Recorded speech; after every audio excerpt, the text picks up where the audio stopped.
Muy buenas noches, saludo cordial, bienvenidos una vez más a TV Salud, el programa de la Facultad de Salud de la Universidad del Valle. Los últimos meses se ha venido incrementando los casos de enfermedades por salud mental. Esto tiene preocupado a la población y la Organización Mundial de la Salud ha tenido unos reportes que no son nada alentadores, los cuales nos dicen que por depresión hay aproximadamente 260 millones de personas en el mundo que la están sufriendo. La esquizofrenia, alrededor de 50 millones de personas. El trastorno afectivo bipolar, aproximadamente 45 millones de personas, y así son incrementando todos estos casos. Es muy preocupante que la mayoría de personas, por miedo al estigma o a que los juzguen, tratan de ocultar desde sus familiares hasta sus amigos y así no se dan cuenta a tiempo de que tienen estos trastornos. Es por eso que en el día de hoy hablaremos acerca de cómo esto se ha convertido en una pandemia oculta, cómo las enfermedades de salud mental la gente las oculta para que no se den cuenta de que las sufren. Kelly, ¿cómo ves el tema del día de hoy? Hola Mateo, hola profesora, muy buenas noches a todos nuestros televidentes. El tema de hoy es súper interesante y súper actual. Así es, y para hablar acerca de este tema tenemos a la profesora María Adelaida Arboleda.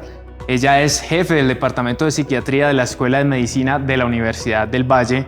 Ella se graduó como médica y cirujana del Colegio Mayor de Nuestra Señora del Rosario.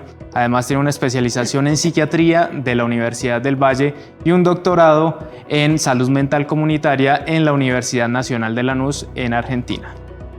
Bienvenida, profesora. Muchas gracias por la invitación. Espero que este sea un programa de interés para todos los oyentes y todos los usuarios del canal de la universidad.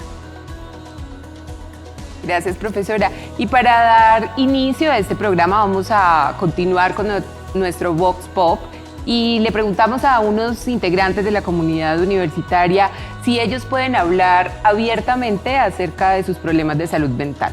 Veamos qué nos dijeron.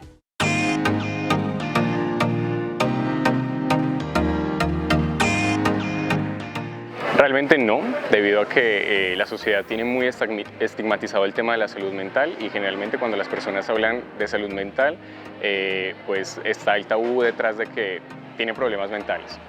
Y eso no permite que las personas pues como que se abran en ese tema y puedan expresar pues como todo referente a ello.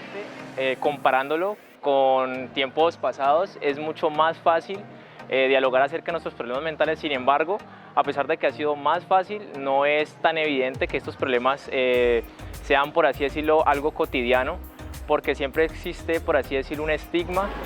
No creo que puedan, porque es muy difícil. Además, muchas veces ni siquiera saben que tienen un problema de salud mental. Entonces hace falta mucha más prevención en cuanto a eso y educación para que puedan expresarse de mejor manera. Siento que desde hace muchas generaciones como que se tiene un tabú en cuanto a los temas de salud mental y mucha gente se niega también a creer que tiene estos problemas, entonces es muy difícil como que hablarlos. Hace mucha falta como de pedagogía y de enseñarle a la gente que pues no está mal tenerlos y de que deberían de tratarse también. Profesora, vemos cómo algunos de los miembros de la comunidad dicen que no creen que las personas podamos hablar abiertamente de los problemas de salud mental que tengamos. Y le pregunto, profesora, ¿por qué actualmente en la sociedad no podemos hablar abiertamente acerca de eso como lo hablamos de otros problemas de salud física como el cáncer, como el asma? ¿A qué se debe esto? Pues hay muchas razones para ello. Hay una razón histórica y es que durante muchos siglos los problemas mentales tuvieron una explicación moral, una explicación ligada al hacer mal algo, ¿no? Como una situación en donde si yo he hecho algo del pecado o digamos, una actividad reprobable, entonces surgen este tipo de problemas, ¿no? Entonces, digamos que hay un lastre histórico en relación a la moralidad o amoralidad del problema mental, que posteriormente, pues con el ingreso de la medicina al campo de la salud mental, pues esto fue, digamos, modificado por una explicación en términos de enfermedad. Pero también tiene que ver con los espacios en los cuales se tenía todo el trabajo de la salud mental, ¿no? Entonces el espacio psiquiátrico, el espacio manicomial, era un espacio generalmente aislado de la sociedad, era un espacio que comenzó históricamente como un espacio de control y a la cual no se le daba la dignidad de el tratamiento, sino más bien el espacio de exclusión y el espacio en el cual se evitaba la peligrosidad de la enfermedad mental. Y una tercera razón tiene que ver con algo que probablemente hablamos fuera de cámara, y es cómo la salud mental y la enfermedad mental comenzó a ser un sinónimo, como si hablar de salud mental fuese igual a hablar de enfermedad mental, como si solamente uno estuviera en salud mental, cuando salud mental es algo que poseemos todos en mayor o menor grado. Entonces, como que de eso no tenemos conciencia, ¿no? Ni de el grado de sufrimiento que podemos tener, pero también el grado de salud que podemos tener en el campo de lo mental. Doctora, y se dice pues por transcurrir el tiempo, si no se detecta, si no se trata a una persona con un problema en su salud mental, esa misma persona, la familia, se corre el riesgo de intensificar esta enfermedad o este problema. Entonces, ¿cómo hacer para detectarlo a tiempo? No solamente intensificar, también cronificar, es decir, el sufrimiento, que es algo cotidiano, y ahora hablando un poco pues como de la situación que acabamos de vivir como humanidad, que nos llevó como a un punto de quiebre, digamos que la mayor parte de las personas tienen estrategias para asumir este tipo de cambios, ¿no? Pero hay algunas que por muchas vulnerabilidades que se van juntando, eso es como una escalerita o como un rompecabezas que se va juntando, las estrategias para afrontarlo empiezan a ser mínimas y empieza a generarse toda esta serie de problemas. ¿Cómo prevenirlo? Que es tu pregunta finalmente. Pues hay que sumarle cosas que eviten que ante la cantidad de vulnerabilidades que se van dando en un individuo, pues se pueda proteger. Ejemplo, si yo tengo una persona que biológicamente tiene una carga que le lleva a tener un problema, el hecho de tener, por ejemplo, una buena red de apoyo, unas actividades ocupacionales, tener unas estrategias de hábitos de vida apropiados, pues hacen que esa carga se reduzca, ¿sí?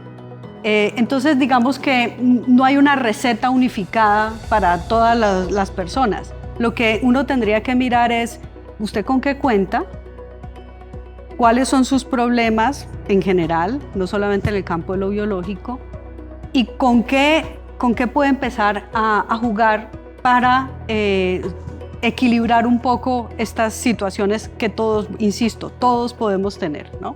No es solamente unos pocos, que esa es parte del estigma que comentaba una de las personas que habló en el Vox Post, y es que finalmente esta sensación de que esto es un problema de unos pocos, no, esto es un problema de todos, y tú hablaste de unas cifras que ponen en evidencia que cualquiera de nosotros estamos expuestos a ello, ¿sí? Algunos más graves que otros, sí, pero todos estamos expuestos a un sufrimiento psíquico eventualmente. Sí, estamos hablando de salud mental, y para ponernos más en contacto, hemos hablado con Jenny Escobar. Ella es la coordinadora del grupo de salud mental de la Secretaría de Salud del municipio de Cali, que ahora es un distrito, y ella nos comentó de las estrategias y programas que están utilizando desde esta secretaría para así impactar en la salud de los caleños y de los vallecaucanos. Miremos la nota. Desde la Secretaría de Salud, con el equipo de salud mental, se vienen implementando diferentes estrategias comunitarias para el abordaje de los eventos en salud mental. La principal es la línea 106, que es una línea de atención en salud mental que funciona las 24 horas del día, los 7 días de la semana, la cual brinda acompañamiento, orientación y derivación de casos a sus respectivas EAPB. Tenemos también la estrategia Tejiendo Sueños, que lo que busca son unas unidades móviles que se han desplegado por todo el territorio del distrito de Santiago de Cali, haciendo el abordaje a la salud mental. Esta es una iniciativa que lo que busca es darle cuerpo a la palabra, cómo nos sentimos, cómo empezamos a validar y a reconocer nuestras emociones, entendiendo que salud mental no es únicamente trastornos mentales, sino consumo de sustancias psicoactivas y violencias basadas en género. Adicional a ello, venimos haciendo intervención en todas las instituciones educativas del sector privado, público de cobertura, haciendo prevención pero también mitigación de riesgos y daños en eventos de salud mental, impactando alrededor de 10.000 estudiantes, con los cuales hemos realizado grupos focales para lograr identificar factores de riesgo, factores desencadenantes, pero también factores protectores, que nos logren establecer líneas estratégicas para la intervención con este grupo poblacional. En el primer trimestre del año del 2022, al momento llevamos más de 600 casos en intentos de suicidio y al momento llevamos 52 suicidios o pasajes al acto como lo conocemos, lo cual esto ha encendido las alertas y ha hecho que desde Secretaría de Salud nos despleguemos al territorio generando grupos focales para lograr identificar cuáles son los factores desencadenantes, cuáles son los factores de riesgo y cuáles son las medidas preventivas que debemos hacer desde salud mental. En la actualidad contamos con 5 consultorios ROSA en cada una de las empresas sociales del Estado, que lo que buscan precisamente es brindar esa atención integral a mujeres víctimas de violencia, llámese violencia sexual, violencia patrimonial, violencia física o violencia psicológica. Hemos escuchado a la doctora Jenny Escobar de la Secretaría de Salud Distrital del municipio de Santiago de Cali. Ahora, profesora, le pregunto, ¿cuáles son los problemas de salud mental más comunes de la región Pacífico y de la ciudad de Cali? Yo diría que habría primero que empezar por Colombia y de allí irnos un poco a nuestra región. En términos generales, la ansiedad como síntoma es probablemente lo que más sienten los colombianos. Tal vez en diferentes trastornos que las clasificaciones actuales pueden, digamos, nominar o nombrar de diferente manera, pero digamos que el síntoma característico es la ansiedad.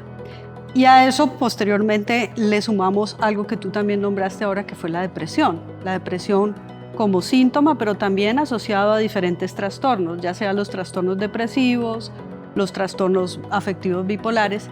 Y sin embargo, estas dos situaciones resultan ser menos frecuentes que dos situaciones que son de gran amplitud, pero que a veces son subdiagnosticadas. Una de ellas es el trastorno de adaptación, con síntomas tanto ansiosos como depresivos, que justamente da cuenta de la aparición de un estresor y cómo ante ese estresor, ejemplo, pérdida de empleo, el COVID, el encierro, empieza un cuadro sintomático. Y algo que de entrada no es patológico, pero que genera sufrimiento y que nuevamente por la pandemia es altamente prevalente, que son los duelos, ¿sí?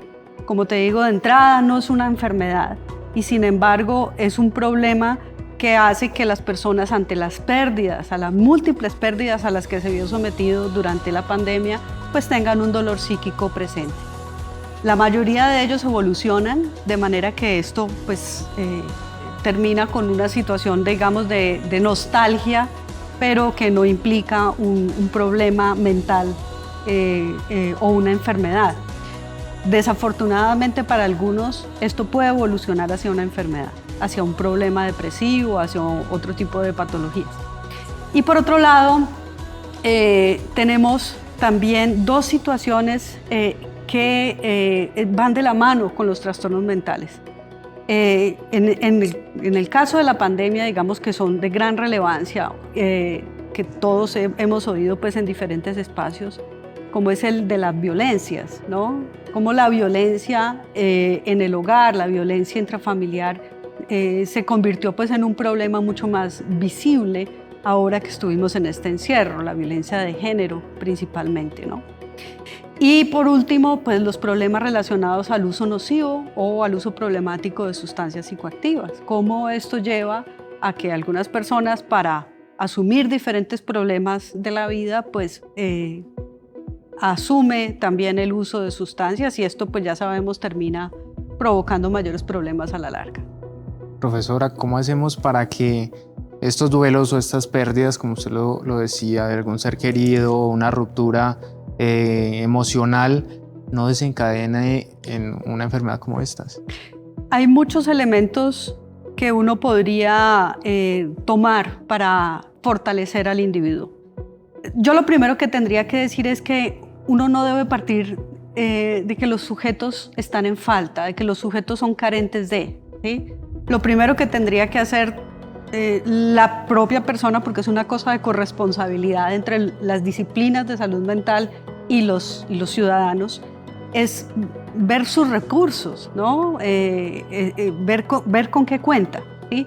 Y ese con qué cuenta puede ser con qué cuenta desde él como sujeto, como individuo, desde su propia salud física, desde sus propias habilidades, pasando por las relaciones interpersonales, por la comunidad.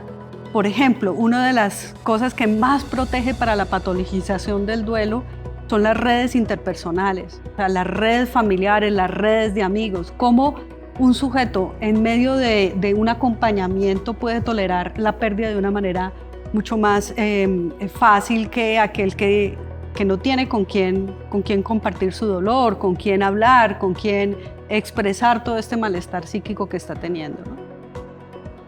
Profesora, usted ha dicho algo muy importante y es redes de apoyo y estrategias. En nuestra siguiente nota tenemos al doctor David Ernesto Martínez, quien es subdirector científico del Hospital Psiquiátrico del Valle.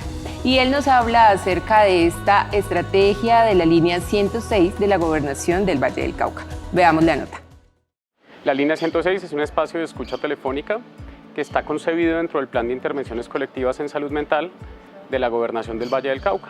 Este espacio está dispuesto para que toda persona que necesite apoyo emocional, que tenga de pronto pensamientos de suicidio o requiera ser escuchada, pueda comunicarse con nosotros a través de la línea 106 Valle del Cauca Teleamigos. Elme es la mascota elegida porque simboliza a través de las grandes orejas del elefante ese espacio que queremos brindarle a todos los vallecaucanos de escucha permanente las 24 horas de lunes a domingo.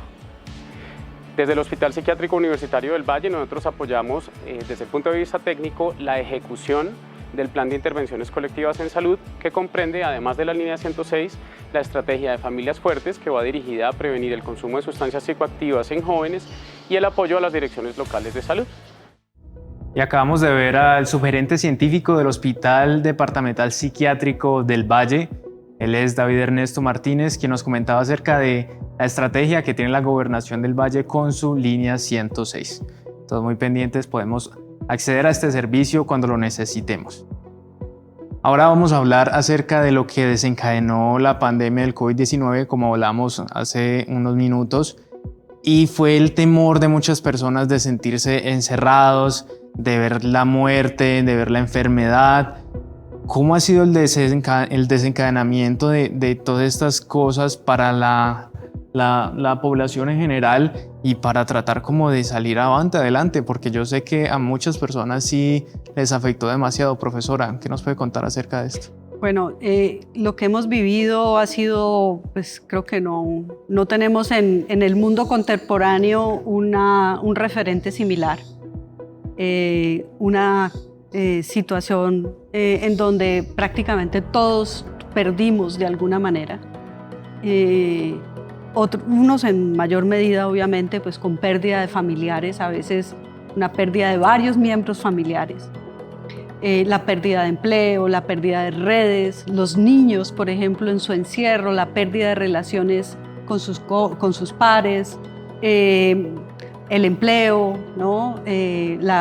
La posibilidad de la libre expresión en muchos sentidos, la posibilidad de hacer ejercicios. Es decir, si uno ve, hay una gran sumatoria de cosas, no solamente el temor a una enfermedad, a un gran fantasma que es este COVID, en donde inicialmente el imaginario nos hacía pensar pues una cosa tremendamente catastrófica, y luego, digamos, con la aparición de las vacunas, digamos, esto se mitigó un poco, pero aún sigue habiendo, digamos, un temor importante.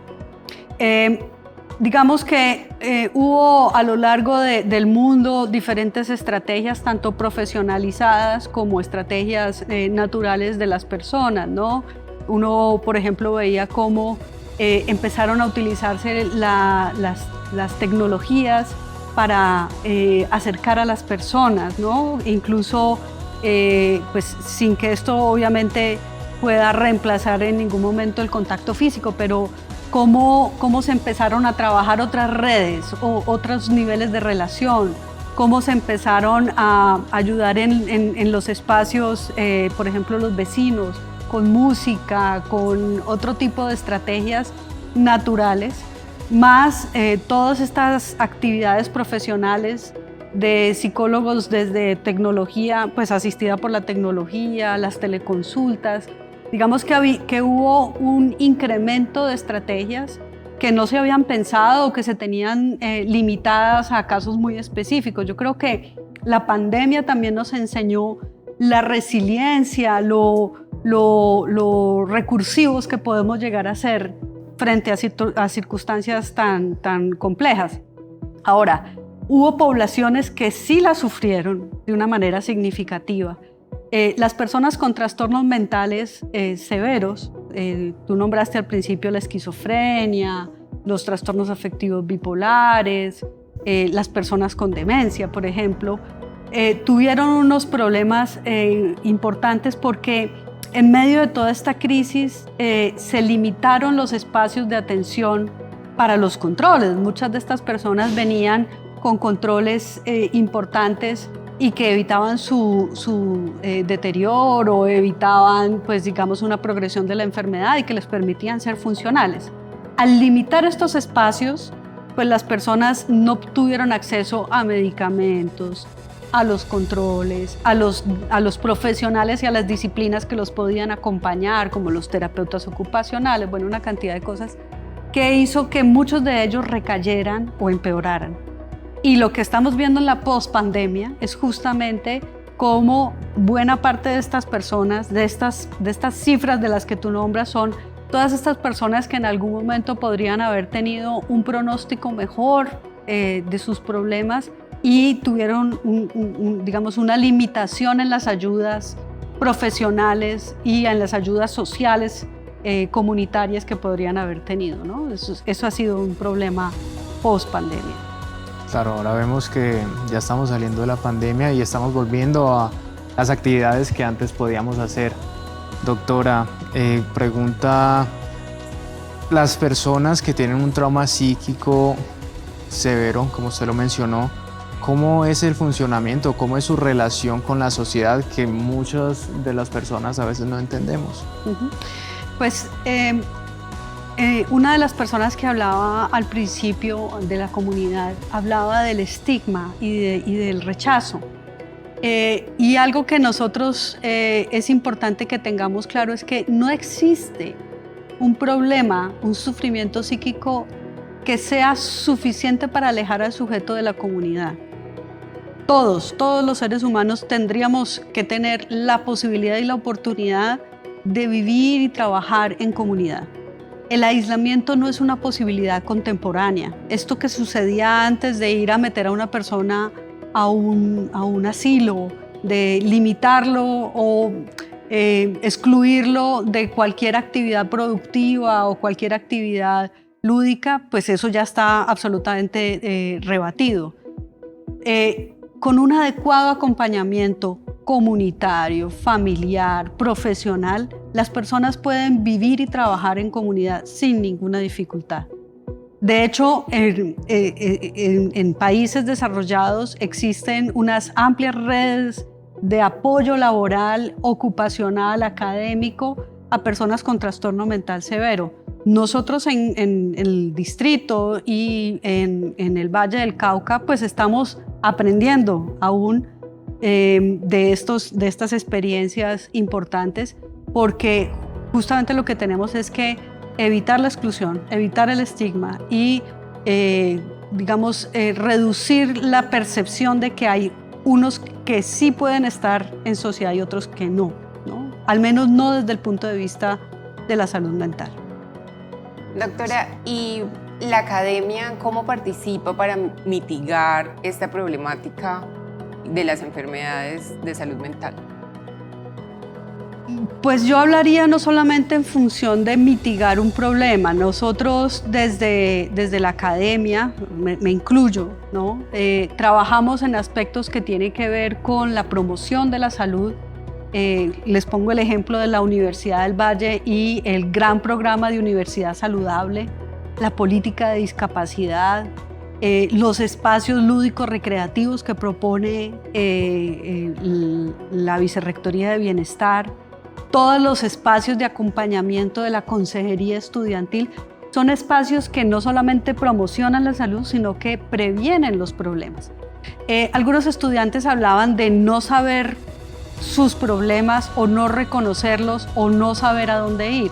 Pues justamente estas estrategias lo que permiten es que las personas ante cualquier tipo de sufrimiento puedan asumir con la palabra a un interlocutor con el que se pueda hablar de estas cosas y no patologizar, porque no se trata de que yo hable de que tengo un sufrimiento e inmediatamente tenga un trastorno mental, para nada, pero sí la posibilidad de que yo tenga un acompañamiento y en el caso de que haya un problema, pues tener una ruta.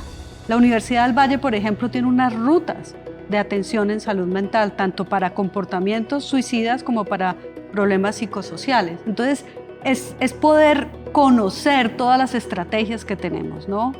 Conocer no solamente los profesionales de salud mental a los que podemos acudir, sino las otras estrategias que como comunidad podemos tener, ¿no?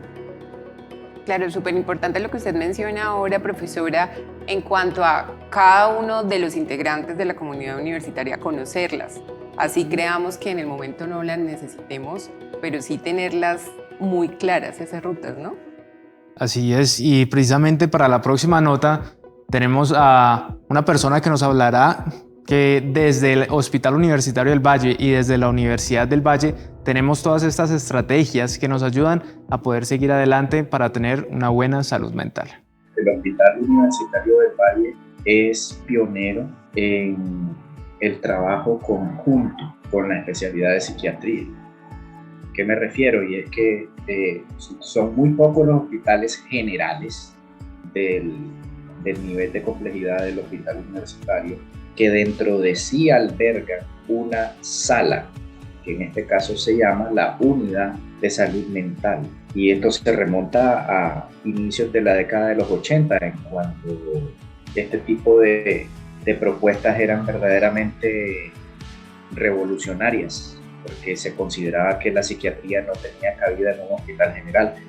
Entonces hay que entrar entendiendo que desde entonces se ofrece a la población caleña y al suroccidente atención psiquiátrica de muy alta calidad en conjunto con la atención de todas las otras necesidades que puedan tener pacientes. En el Hospital Universitario del Valle se puede atender al paciente con todas sus necesidades en el mismo lugar, gracias a que tenemos una unidad de salud mental. Eso desde el punto de vista intrahospitalario. Desde el punto de vista externo, pues tenemos un servicio de consulta ambulatoria para población que tenga afiliación al hospital universitario o el que desee hacer su consulta también de vía particular. Hay servicios de psiquiatría infantil, de adolescentes, hay psicología individual y grupal, hay programas de atención en trabajo social con enfoque especializado en salud mental, etc. Y lo otro es que nosotros prestamos un servicio de interconsulta que es como algo así como el que es llamado a otro tipo de servicio dentro del hospital para atender una necesidad específica en la salud mental del paciente hospitalizado por otras causas. Así es que ustedes no se van a sorprender en el HV de ver psiquiatras que llegan a la sala de cuidado intensivo o que llegan a una sala de pediatría o que están en la sala de ortopedia, etc.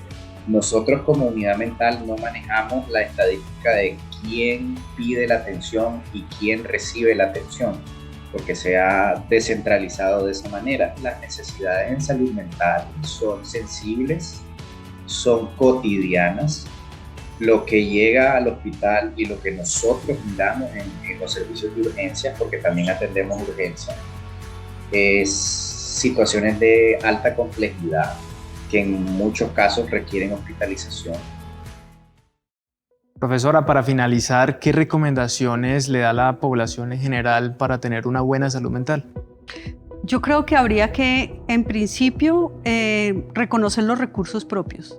físicos, por ejemplo, reconocer la posibilidad de disfrute, reconocer la posibilidad de hacer actividad física, de relacionarse con otros, de divertirse, ¿sí? Pero además reconocer que uno tiene sujetos alrededor, ¿sí? ¿Cómo prevenir, por ejemplo, que alguien alrededor tenga un sufrimiento psíquico? Pues observándose, establecer lazos, redes, grupos de apoyo, no necesariamente grupos de apoyo patológicos, sino, por ejemplo, todas las personas, todos los estudiantes migrantes que tenemos, establecer redes de estudiantes migrantes que puedan acompañarse en este proceso académico, acompañarse en una ciudad nueva. ¿Cómo podemos utilizar todos los recursos institucionales, ¿sí? Conocer la información que tiene, por ejemplo, la ciudad, como la línea 106 para la ayuda, o los espacios que se tienen desde el punto de vista de la virtualidad, todos los espacios recreativos y culturales que tiene la ciudad y que de alguna manera ayudan a que el sujeto pueda tener mejor salud mental. Es una situación de corresponsabilidad entre el individuo y la comunidad que le rodea, incluyendo la comunidad profesionalizada, ¿no? En los diferentes niveles que hay, ¿no? Porque es muy importante entender que si bien hay unas instituciones de salud mental, no todo problema de salud mental tiene que terminar en una institución de salud mental. Hay unos niveles de atención primaria, hay unos niveles de baja complejidad que tienen también disciplinas que los pueden acompañar.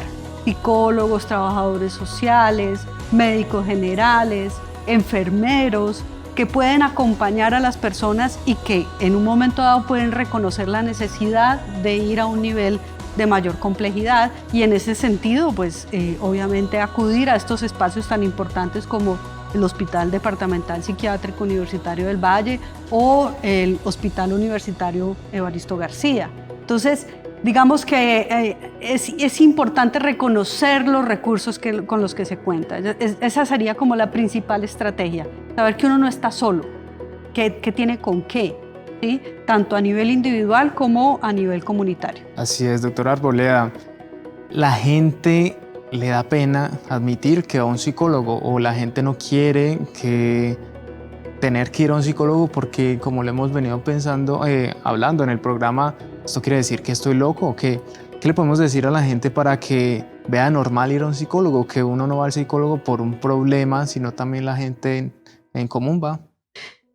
Pues es que todos somos gente en común, incluso las personas con locura. Es decir, cómo nosotros desmitificamos un poco el problema mental, ¿no? Cuando dejemos de hacer esta división tajante entre los sanos y los no sanos y nos percatemos que todos tenemos alguito, pero que todos también tenemos salud, incluyendo aquellos que tienen mayor sufrimiento, ¿sí? Ir a un profesional de la salud mental, cualquiera que se elija, es conocerse finalmente. Es un interlocutor para conocerse, para ayudarse con las situaciones cotidianas y en algunos casos, buscar ayuda farmacológica, ¿sí? Entonces, en la medida en la que nosotros podamos comprender que no hay una limitante, no hay una línea que trace entre unos sujetos y otros, yo creo que ahí vamos a tranquilizarnos un poco con el tema, ¿sí? Sí, es Kelly, entonces es importante dejar los estigmas de que si voy a un profesional de la salud estoy con problemas de salud mental o estoy loco, como dicen por ahí, y siempre tratar de buscar esos apoyos, esa red de apoyo que nos ayuden a poder como avanzar de las situaciones para que no se vuelva algo crónico. Claro, tal como lo dijo la profe, es más conocerse uno mismo, es muy interesante. Y este fue todo por el programa de hoy, que hablamos acerca de las enfermedades de salud mental como la pandemia oculta, que mucho está pasando, pero poco nos da como ese temor de demostrarlo con los demás. Muchas gracias por compartir con nosotros, muchas gracias profesora, esperamos contar con usted en una nueva ocasión y esto fue todo por hoy. Nos vemos, chao chao.